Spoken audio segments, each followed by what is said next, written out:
Hello guys, welcome back to the channel. It's TPM5 here, back again with another NBA video. In today's video, I'll be talking about Nikola Jokic and talk about his chances of winning the MVP again this year. So as you guys know, he won the MVP last year after a brilliant year with one of the best stat lines in NBA history in terms of balance.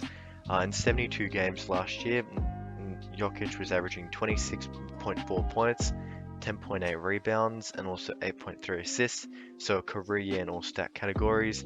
He beat out Joel Embiid, Steph Curry, and also LeBron if you want to group him in there as well.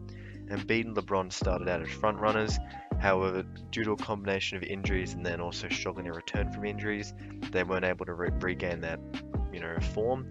And Jokic took full advantage of, the door being kept open by those injuries, and put together a really amazing season with the stats that I mentioned before. He led the Denver Nuggets to the third best record in the Western Conference, along with the fifth best record in the NBA as well, earning them a first round matchup against the Portland Trail Blazers that was actually pretty entertaining.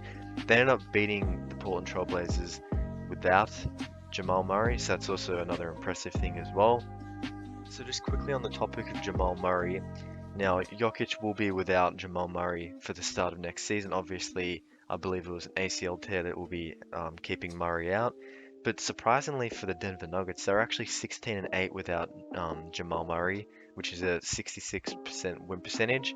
So if you were to put that into an 82 game series, the Denver Nuggets would still be pretty good, and they would have a record sitting at roughly 54 wins, I think.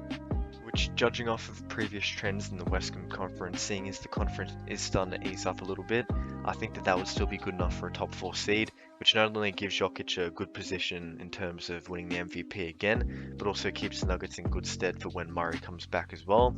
It can give them home court and many opportunities as well to go deep into the playoffs with him returning. Now, just a quick break, guys. I make NBA content 2 to 3 times a week. I would heavily appreciate it if you subscribe to the channel. Any returning subscribers, thank you for your support. And anyone who's watching this video, don't forget to like and also comment. I want to hear what you guys have to think. Who's your favorite for the MVP? And do you think, that Jokic can do it again? Now I'm just gonna look at the odds. So in betting, you want to have as close to +0 in the American system.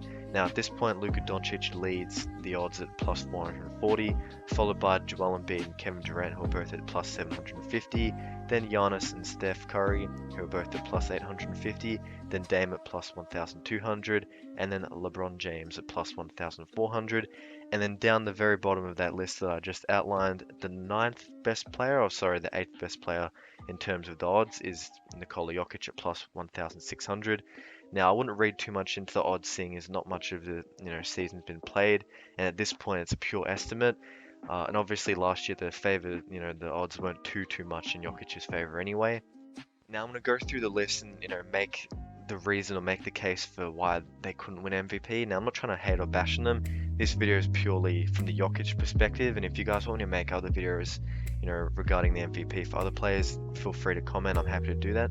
But in terms of this, Doncic, sorry, two former Yugoslavs. Doncic is the favorite right now, but personally, the Mavs didn't make enough changes, to take a big boost in the record. I don't see them making the top 4 in the West, which is probably something that would be, they would probably need to, do, because I don't think the storyline with him is as strong as the Russell Westbrook one back when Durant left in the 2017 season, I believe. So I personally don't believe he can. Here's another one I'd like to see win it though. But between the uncertainty around Kristaps and then Jason Kidd not really improving the team in terms of coaching, the schemes and stuff and how he fits, I can't see him doing it. And then the next player is Joel Embiid. Now, if he was to be fully healthy last year, I still think that Jokic would have won the MVP. But Joel Embiid, fresh off of a year where he didn't win it, will have the benefit of not having Vos fatigue. However, you can't count on him to stay healthy. That's something that's been a big issue for him. And if he plays like 55 games, I just can't see him winning the MVP because it's not that much of a landslide in terms of stats. Now, KD, a very good player, probably is one of the top 3 players in the league right now. But still, he's in that big 3 with James Harden and also Kyrie Irving, so they're going to be sharing shots. And I just can't see an MVP coming out of a scenario like that. he can prove me wrong if he wants, but I just don't believe that's going to happen. Now, Giannis, you know, the gap year where he didn't win the MVP, I think he'll have the benefit of no voters fatigue. I think he's probably the genuine one, which, you know, if you're looking at a perspective where you want Jokic to win, he's the one you fear.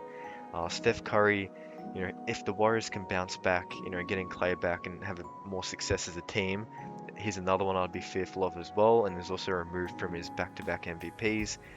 And then Dame Lillard's similar to the Luka Doncic story, you know, changing courage, instability, and I still don't think that his team will be good enough to win enough.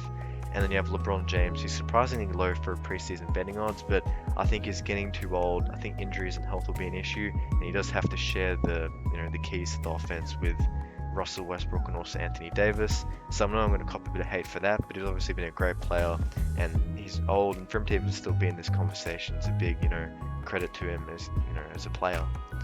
Now that brings me to the end of the video, guys. Do you think Jokic will win MVP? I'm just placing all the chips on the table for you guys to make a decision. But yeah, don't forget to comment, like, share, and subscribe. And I'll see you guys in the next video. Thanks for watching. Peace out.